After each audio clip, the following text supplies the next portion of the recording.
Tú estás aquí. Tú estás aquí. Dios está en este lugar, lleno de gracia y majestad. Caminando entre nosotros Él está.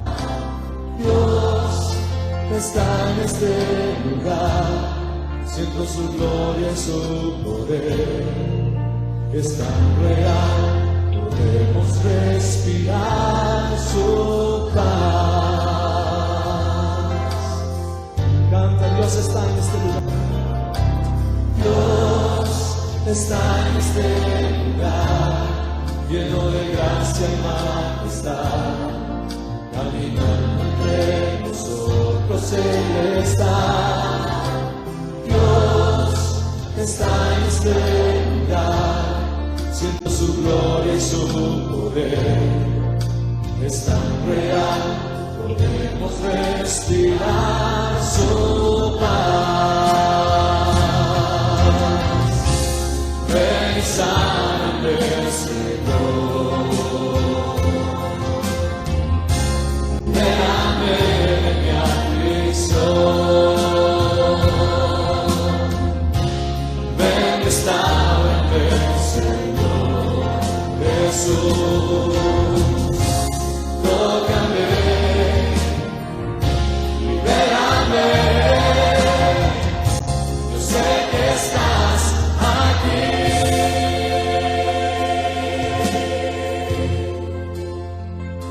Oh sí, Señor, sentimos tu presencia.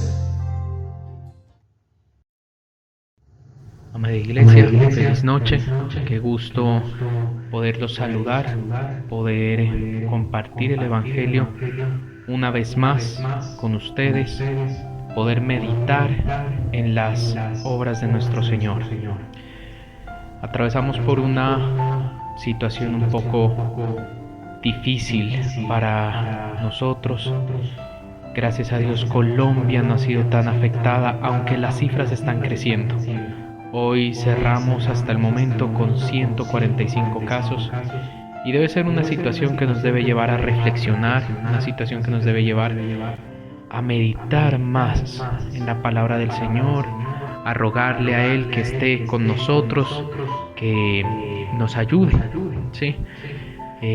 Agradezco a quienes se han tomado la molestia de ingresar y escuchar, apartar unos minutos de su tiempo para escuchar este mensaje, esta meditación y pensamientos que con base en la palabra de Dios siento que Dios ha puesto en mi corazón para darles hoy, traerles hoy, y estoy seguro que será de utilidad para cualquiera que lo escuche. A partir de lo que estamos viviendo, he reflexionado mucho en el Salmo 91, leyéndolo, analizándolo un poco, entendiendo qué es lo que el salmista nos quería decir por medio de este salmo tan prometedor y lleno de esperanza para los cristianos. Y leí en el versículo 1 y el versículo 2. Si tiene su Biblia ahí a su mano, lo invito a que lo busque y lo ubique mientras damos una palabra de oración. ¿Les parece? Buen Dios y Padre, te damos gracias en esta noche. Te pedimos, Señor, que tu Espíritu Santo descienda, Señor, sobre la vida de cada uno de los que escuchan esta palabra, Señor. Padre, danos entendimiento, danos humildad, Señor Jesús, para aprender, Señor, y para enseñar. Que tu Espíritu Santo nos redarguya y nos llene de tu gracia. Te damos gracias en el nombre de Jesús. Amén. El Salmo 91, en el versículo 1 dice: el que habita al abrigo del Altísimo morará bajo la sombra del Omnipotente. Diré yo a Jehová, esperanza mía, castillo mío, mi Dios, en Él confiaré. ¿Sabe? Este versículo, el primero, el que habita al abrigo del Altísimo morará bajo la sombra del Omnipotente, es un versículo muy conocido. por todo aquel que profese una fe en Dios, llámese católico, de las Asambleas de Dios o bautista, o cualquier otra denominación a la que pertenezca. Incluso tradicionalmente es muy conocido el Salmo 91 y como lo he mencionado en diferentes predicaciones, lo vemos abierto en las familias y en las casas tradicionales como un amuleto incluso de buena suerte, pidiendo a Dios que ese hogar esté bajo la sombra del Omnipotente, ¿sí? Sin embargo, yo analizaba un poco, ¿sí? Y nos hemos dado cuenta que hemos pasado por alto este versículo en algunas partecitas que son de vital importancia. Si usted lee conmigo, se da cuenta que para que cobre vida esta promesa en nuestras vidas, es necesario cumplir con un hecho, y es el habitar en la presencia de Dios. Si usted analiza el versículo, se da cuenta que empieza diciendo: el que habita al abrigo del Altísimo morará. O sea, hay un condicionamiento en este versículo, ¿sí? Y no solo afecta este versículo, sino que lo afecta el resto del Salmo con que continúa, ¿sí? Dice: el que habita morará. Lo está condicionando, ¿sí? Entonces, cuando entendemos y hablamos sobre habitar, podemos entender que se refiere a permanecer o vivir, en este caso, bajo el abrigo del Altísimo, ¿sí? ¿Por qué en este momento yo les digo que ha sido pasado por alto este condicionamiento que se da en el primer versículo? Porque hemos desarrollado un tipo de vida, incluso un tipo de fe, que quiere tomar y recibir todo lo que Dios nos da, ¿sí? Y hasta ahí vamos bien. Pero ¿sabes qué? No queremos hacer la voluntad de Dios, ¿sí? No queremos habitar bajo su abrigo, pero sí queremos morar bajo la sombra del Omnipotente, ¿sí? Y eso es como si nosotros viviéramos en una ciudad, pero quisiéramos los beneficios que se otorgan a los ciudadanos de otra ciudad. Le pongo un ejemplo. Estamos en esta ciudad, Manizales en este caso. Hace aproximadamente un mes salió una noticia, no sé quiénes de ustedes la tienen presente, en donde se creaban 700 cargos para mujeres cabeza de hogar, pero se enfatizaba que estos cargos eran para la ciudad de Manizales y para mujeres que fuesen habitantes de esta ciudad, que en otras ciudades como Barranquilla o Medellín había también algunos cupos, pero que la mayoría se concentraban era en Manizales, en las mujeres manizaleñas. ¿Se imagina usted que alguna de estas mujeres que quería acceder a este empleo, diciendo yo quiero acceder a un cupo de empleado que abrieron en Manizales, pero quiero continuar viviendo en Medellín, simplemente le hubiesen dicho: no puedes, busca una oportunidad en Medellín. Este beneficio es para quienes viven en Manizales. Asimismo, el salmista da a entender el condicionamiento para morar bajo la sombra del Omnipotente o del Todopoderoso, que quien de nosotros no quisiéramos tener. Yo te pregunto ahí donde estás, ¿tú acaso no quisieras estar protegido por un Todopoderoso? Te voy a contar una historia. Cuando yo era niño, tendría unos 12 años aproximadamente, cursaba el grado sexto en la ciudad de Cartagena, donde vivíamos con mi familia. Un día, al terminar un partido de fútbol, tuve una discusión con un compañero. Usted sabe cómo el fútbol, ¿no?, apasiona, ¿no?, y saca lo mejor y lo peor de nosotros. Y bueno, en esta discusión se puede decir que en fuerza le gané a mi compañero, y este se fue y buscó al primo que estaba en 11. Buscó al primo que estaba en 11, tendría unos 16 o 17 años, qué sé yo. Pero él vino y era mucho más grande que yo. Y enseguida me enfrentó y me retó, y como pues su humilde servidor nunca ha sido cobarde, ¿sí?, y tiene un temperamento bastante fuerte, pues me enfrenté a él. Y él inmediatamente me empujó, me estrelló contra una pared, y bueno, hasta ahí llegó mi valentía, ¿sí? Porque cuando me soltó, me di cuenta que al estrellarme contra la pared, me había hecho raspar por acá, ¿sí? me había levantado la piel y estaba sangrando, ¿sí? Y bueno, en ese momento yo lo único que se me ocurrió fue hacer uso de los beneficios con quien yo vivía. Saqué mi celular y llamé a mi papá. Le comenté la historia. Quienes conocen a mi padre saben que es un camaján de 1,83 centímetros y como 110 kilos de peso. Ahora usted lo ve y es un oso de peluche completo porque tiene 63 años. Pero créame que hace 16 años, cuando tenía 45 años, daba miedo. Era un tanque de guerra, era un Panzer de la Segunda Guerra, ¿sí? Temido. Y solo verlo producía temor. Le conté lo que sucedió. Se tardó unos 20 minutos aproximadamente en llegar al colegio. Le mostré y él enseguida le mostré quién había sido, lo que había sucedido. Entró al salón donde estaba este muchacho que me agredió y lo alzó de la camisa, lo cogió de los brazos, lo levantó, ¿sí? Y le dijo: ahora sí, pégame a mí. Le dijo: pégame a mí. Este pobre muchacho estaba que se orinaba, ¿sabe? Era un pedazo de carne en los brazos de semejante hombre, ¿sí? Era mi Gestapo personal, él, sí, mi policía secreta personal. Y yo miraba de lejos cómo él me defendía y cómo yo ganaba la pelea sin mover un solo dedo. Asimismo es la presencia de Dios con nosotros. Asimismo es cuando estamos bajo la sombra, ¿sí? Así es cuando el Todopoderoso nos cuida a nosotros. Pero así como yo tuve que acceder a mi papá, que era con quien yo habitaba, ¿sí? Para nosotros poder acceder a ese cuidado, ¿sí? Debemos permanecer, ¿sí? Para poder acceder a todo lo que el Señor nos entrega en el Salmo 91, que está bajo la sombra del Omnipotente, debemos cumplir con ese condicionamiento que es el habitar, ¿sí? Bajo la presencia de Dios. Mire que si usted sigue analizando en la Biblia, continuamente Dios nos pide esto. Continuamente Dios nos dice: busca mi presencia, busca para que puedas adquirir lo que yo te puedo dar. Busca, permanece en mi presencia. Mire que a Moisés se lo dijo, está escrito en Éxodo, en el capítulo 33 y el versículo 14, le dice: y él le respondió: mi presencia irá contigo y yo te daré descanso.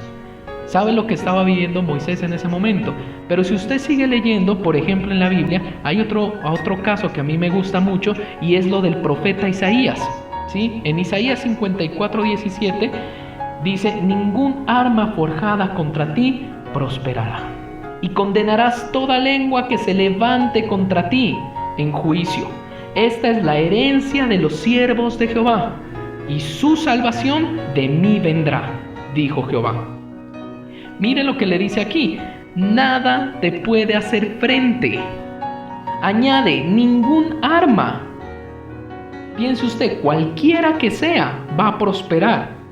Sea un virus, como lo que vemos en este momento, o sea algo financiero, sea algo espiritual o de cualquier tipo, ¿sí? Va a prosperar en tu contra. ¿Y sabes qué? Las lenguas que se levantan. Piense usted en aquella vecina que habla mal de usted, ¿sí? Que le levanta chismes. Aquella persona que lo maldijo, que lo lastimó, aquel que habla mal de usted. Esas son las lenguas que se levantan, ¿sí? Y cuando Dios dice las condenaré, en otras palabras está diciendo: mire, las tengo fichadas. Yo los tengo entre ojos, aquellos que se han metido en tu contra, ¿sí? Los tengo entre ojos y ¿sabes qué? Yo los voy a condenar, ¿sí? ¿Por qué razón? Porque nadie te podrá hacer frente. ¿Por qué razón? Porque eso es lo que yo le heredo a los que están bajo mi sombra. ¿Se da cuenta entonces lo importante de estar de habitar bajo el abrigo del Altísimo? Que podemos morar bajo la sombra del Todopoderoso. Entonces se da cuenta los beneficios, ¿sí? Nosotros, en pocas palabras, quedamos blindados por el Omnipotente, ¿sí? Pero ahora entonces usted me dirá: bueno, entiendo los beneficios, me gusta mucho. ¿Cómo entonces puedo habitar bajo la sombra de Dios? Para habitar bajo la sombra del Omnipotente, podemos guiarnos en el libro de los Hechos de los Apóstoles, en su segundo capítulo y en el versículo 42, donde narra que los creyentes de esa época tenían un comportamiento que los identificaba del pueblo, ¿sí? Que los hacía diferentes al resto del pueblo, ¿sí? Dice, por ejemplo, y perseveraban en la doctrina de los apóstoles, en la comunión unos con otros, en el partimiento del pan y en las oraciones.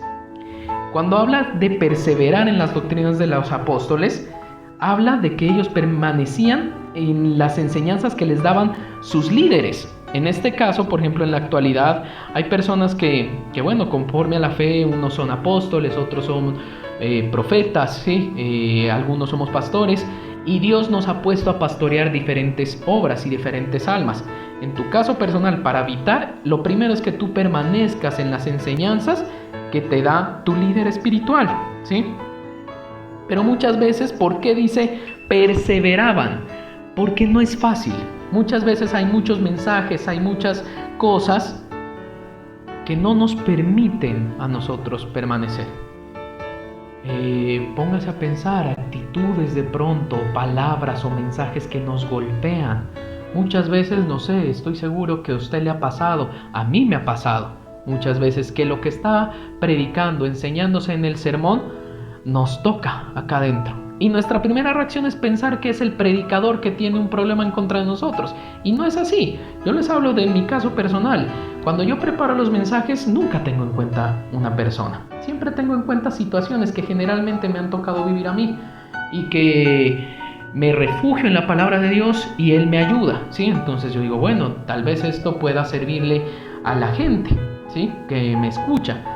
Y muchas veces nos da cansancio, pereza escuchar los sermones o predicaciones de nuestros líderes, ¿sí? Pero cuando nosotros perseveramos, porque perseverar viene del significado estar constantes, ¿sí? Estar firmes. Constante es a pesar de las situaciones que vives, a pesar de que tu predicador no te gusta, a pesar de que el mensaje no te gusta, tú te mantienes en esas enseñanzas, ¿sí? Tú te mantienes en esa doctrina. Eso significa perseverar, ¿sí?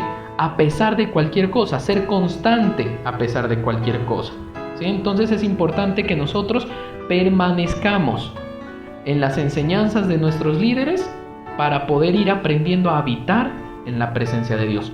Hay otra cosa de la que nos habla este versículo y dice, en la comunión unos con otros.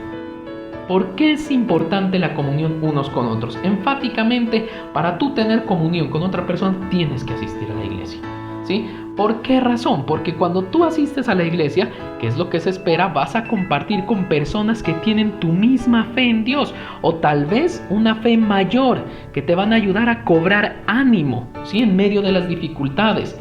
Con este tipo de personas debes permanecer.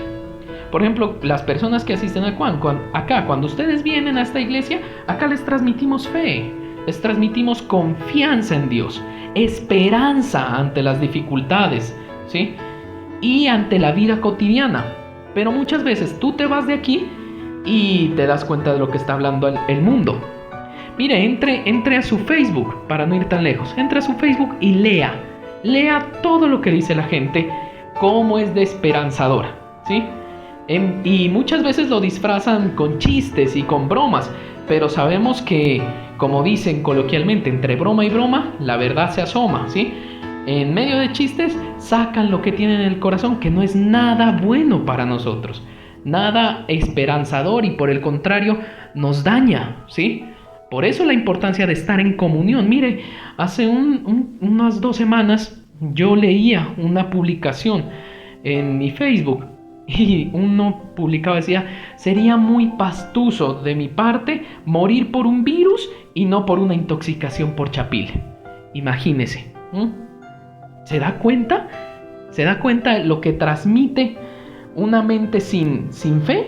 ¿Sí? Entonces, usted viene acá a la iglesia y yo le digo, sería muy pastuso de su parte morirse de un virus teniendo la sangre de Cristo, que sana toda enfermedad y que sana toda dolencia. Yo te digo en este momento y lo profetizo en el nombre de Jesús, si te enfermas, confía en Dios que Él te va a sanar. Este problema que hay, esta pandemia no va a atacarte a ti, no te va a atacar ni a ti, ni a tu familia, ni a tu negocio, ni a los seres que quieres. Estás blindado porque estás bajo la sombra del Omnipotente, ¿sí? Confía en el Señor y da un buen testimonio. Sométete a las indicaciones de las autoridades, ¿sí? Por ejemplo, ahora iniciamos un toque de queda hasta el martes. Sométanse, no vayan a estar saliendo a la calle, ¿sí?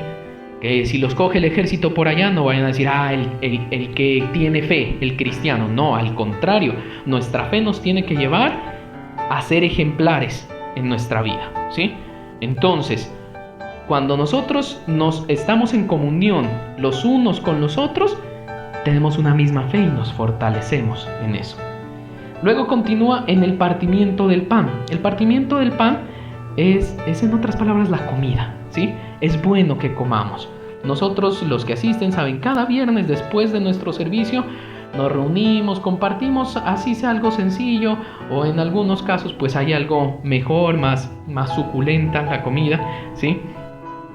Pero nos sentamos a conversar, incluso nos reímos. Han habido ocasiones que nos sentamos allá y se demora más que el mismo culto, ¿sí? Hemos salido tardísimo. ¿Por qué? ¿A qué se debe esto? A que eso fortalece el vínculo del amor entre nosotros, ¿sí? Fortalece. Y por último, las oraciones las pone.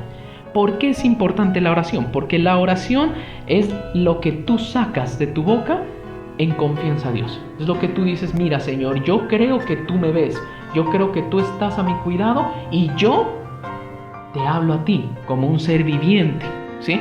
Eso es parte de la fe. Ahora yo les digo, oremos continuamente por nuestras familias, oremos por nuestro trabajo, oremos por nuestra ciudad, ¿sí? Mira, tú que me escuchas allá, deja de maldecir, cuida lo que hablas, empieza a bendecir, bendice al alcalde, bendice al gobernador, bendice al presidente, porque ellos tienen una responsabilidad muy grande y nosotros tenemos que tener misericordia. Toda autoridad es puesta por Dios, dice la Biblia. Así nosotros no estemos de acuerdo, bendiga, ¿sí? Oremos por ellos para que tomen buenas decisiones, ¿sí? Mantengámonos en oración continuamente por cada situación de nuestra vida. Que cuando la prueba, la escasez, la enfermedad, llámese usted cualquier situación, golpea su puerta, le abra la fe y la confianza en Dios por medio de la oración, ¿sí? De esta manera nosotros podemos habitar bajo el abrigo del Altísimo y podremos morar bajo la sombra del Omnipotente, perseverando en la doctrina de los apóstoles, en la comunión unos con otros y en el partimiento del pan y en las oraciones.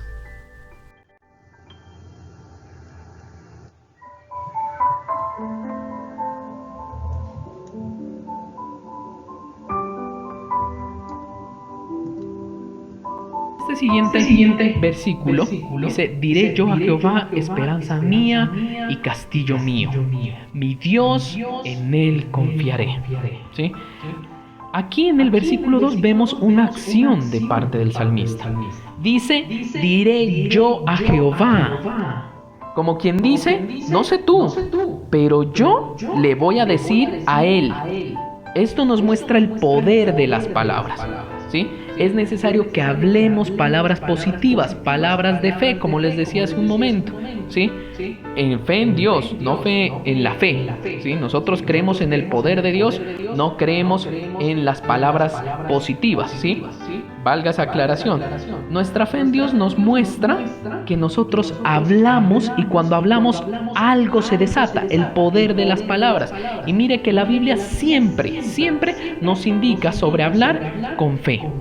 Por ejemplo, en Joel 3:10 dice, forjad espadas en vuestros asadones, lanzas en vuestras hoces, y diga el débil, fuerte soy. ¿Sí? Dice, diga el débil, fuerte soy. No dice, piense el débil o tenga el débil la intención de ser fuerte. No, dice, diga, háblelo. No le digas a tu hijo burro, dile inteligente, tú eres inteligente, hijo. ¿Sí? Aunque sea burro, no se lo diga, ¿sí? Pero el poder de las palabras, cuando tú le digas, lo va a transformar, ¿sí? Sí, diga al pobre, rico soy, ¿sí? Diga el feo, soy lindo. Si usted se siente un poquito burro, diga, soy inteligente, yo soy inteligente, ¿sí? Y eso va a ir transformando. Recuerde que en los Salmos, y lo predicábamos hace un tiempo, dice, te has llenado, has saciado tu vientre de los dichos de tus labios. Entonces, si nosotros hablamos cosas buenas, ¿sí? Vamos a lograr que eso se vaya llenando en nosotros. No digas, yo soy pobre. Mire, mi mamá es una mujer de fe, sí, yo siempre lo he destacado. Cuando yo era pequeño me decía, nunca diga, no tengo, porque eso se le queda, ¿sí? Me decía, siempre diga, sí tengo, aunque no tenga, ¿sí? Entonces, mi hijo, por ejemplo, me solía decir, ¿tienes plata? Y yo le decía, hijo, siempre tengo. Lo que pasa es que no la puedo gastar en este momento, ¿sí? Y el vocabulario, la forma de ver, de pensar, de sentir, ya no es tan triste, ¿sí? De decir, es que mi papá no tiene, yo no tengo, es que somos pobres, es que somos enfermos, ¿sí? Sino que ahora tiene un vocabulario, un comportamiento diferente. Por ejemplo, me dice, pa, ¿me puedes comprar? Y yo le digo, no, en este momento no te puedo comprar. Ah, ok, después. Pero él no tiene eso en la mente, ¿sí? Yo siempre molesto, quienes han asistido saben que yo molesto mucho a mi esposa por sus dichos y por sus formas de ser, ¿sí? Eso es lo que me ha cautivado de ella. Y entre esas cosas, cuando yo la conocía, ella decía, es que yo sufro. Y a mí eso me daba mucha risa, porque una niña de 17 años diciéndome, yo sufro de esto, yo sufro del otro, ¿sí? Y yo le decía, lo que pasa es que tú eres hipocondríaca, ¿sí? Ahora ella es una mujer de fe también, que ha cambiado su vocabulario, y tú a ella nunca la ves diciendo yo sufro de esto. Ella es una mujer feliz y es una mujer sana, es impresionantemente, no le duele un pelo, ¿sí? Y actúa y se mueve y todo eso. Entonces te das cuenta el poder de las palabras. Deja de confesar, deja de maldecir en tu vida, deja de decir yo soy pobre, yo no tengo, yo soy enfermo, es que yo soy bobo, es que yo soy... No, deja de confesar eso y empieza a confesar, así como el salmista nos enseña, diré yo a Jehová, esperanza mía. Tú le diré yo a Jehová, diga al débil, fuerte soy. Sí, soy débil, pero yo soy fuerte, ¿sí? Yo diga el que es pobre, yo soy rico, ¿sí? Que en ese momento no tengo, pero yo voy a tener, porque tengo un Padre que me provee todo a mí, ¿sí? Dice la Biblia, mi Dios pues suplirá todo lo que les haga falta. ¿Conforme a tu necesidad? No, conforme a su riqueza en gloria, ¿sí? Y su riqueza en gloria va mucho más allá que nuestra necesidad. Declaremos palabra de bendición, hermano. Usted que me escucha ahí, declaremos palabras de bendición para este país, ¿sí?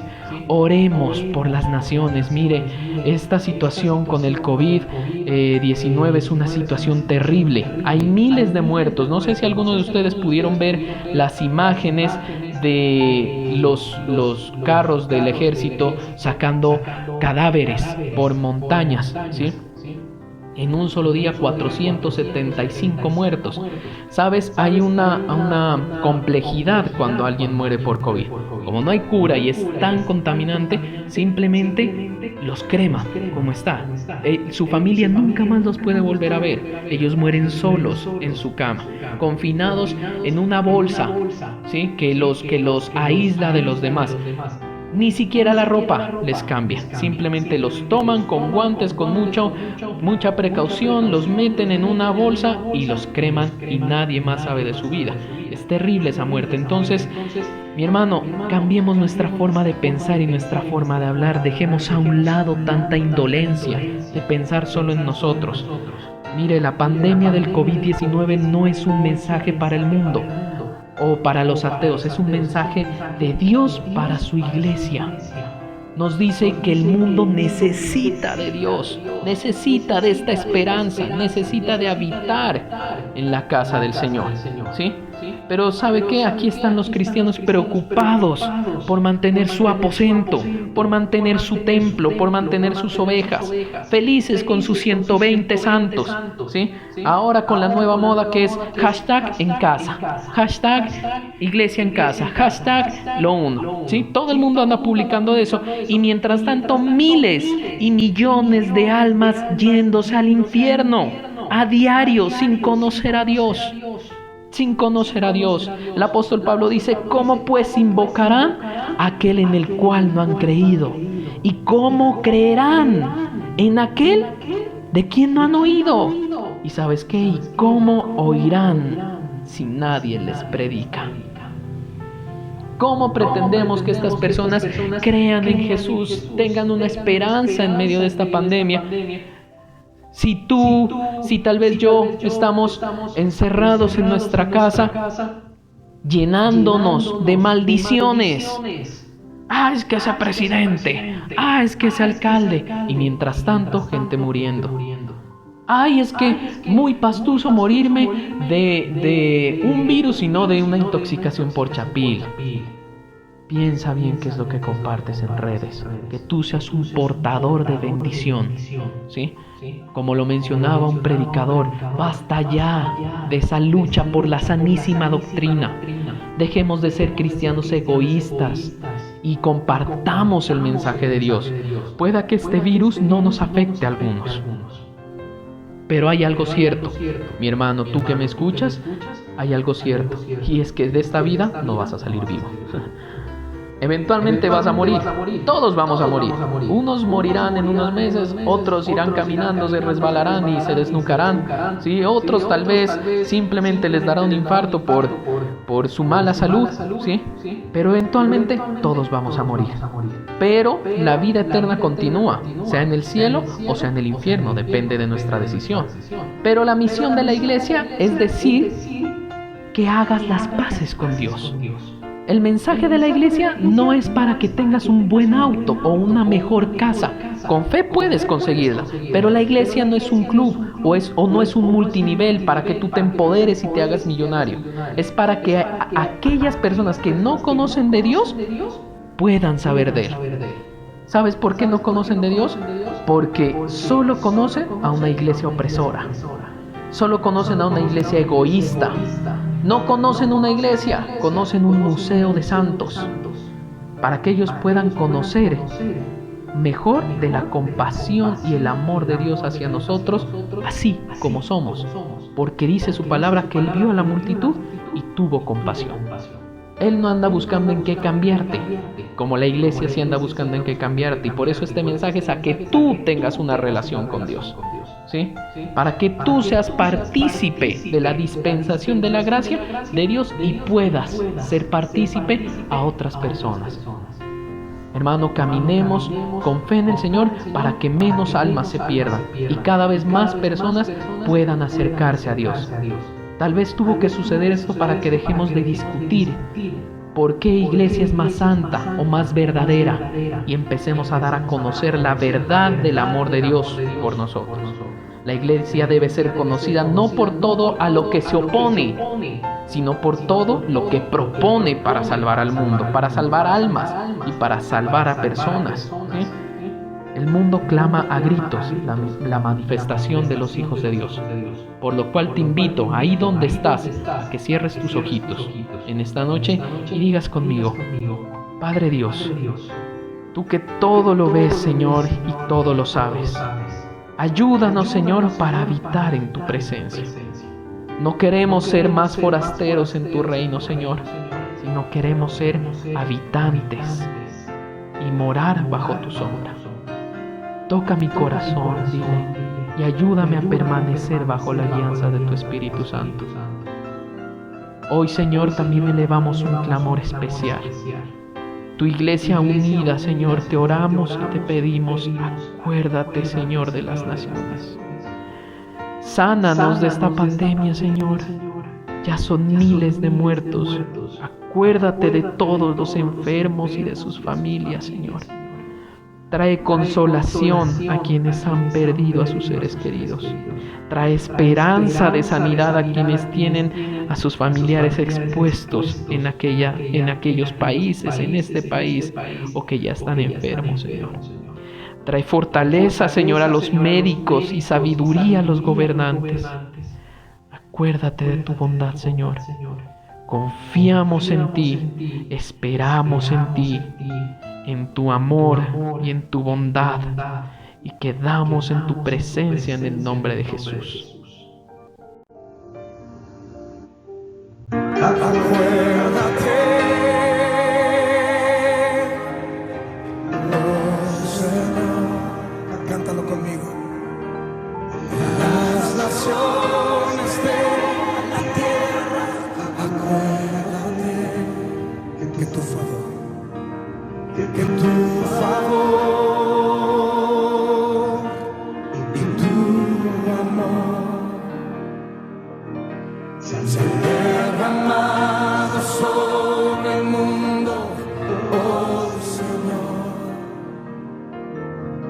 en tu bondad.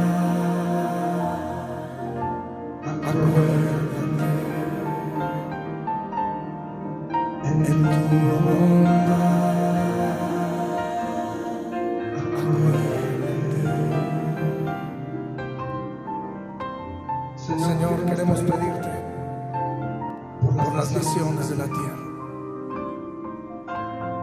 Queremos pedirte que tengas misericordia de nosotros, que en tu favor, tu bondad, escuches el clamor de tus hijos en esta noche, escuches el clamor de tus hijos alrededor del mundo entero, que tengas misericordia de las naciones, ten misericordia de nuestro país.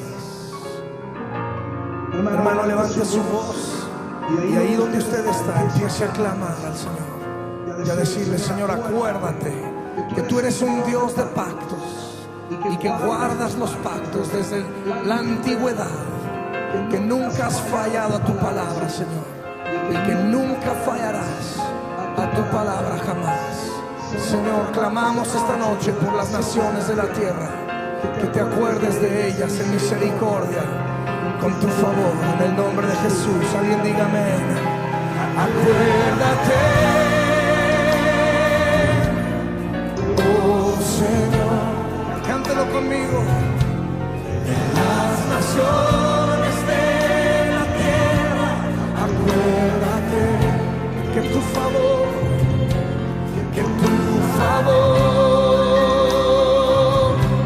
y tu amor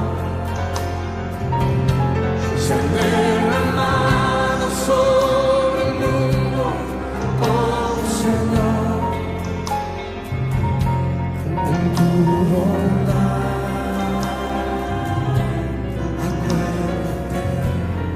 Acuérdate, Señor, acuérdate.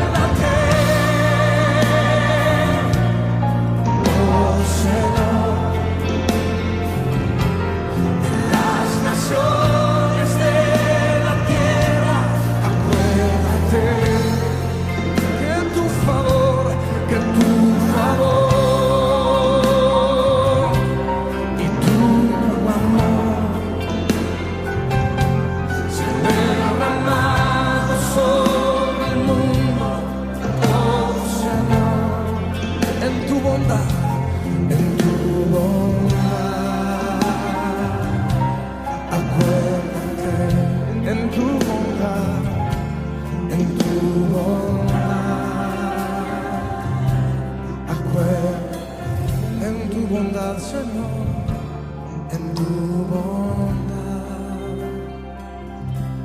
acuérdate, dice una vez más, en tu bondad, acuérdate.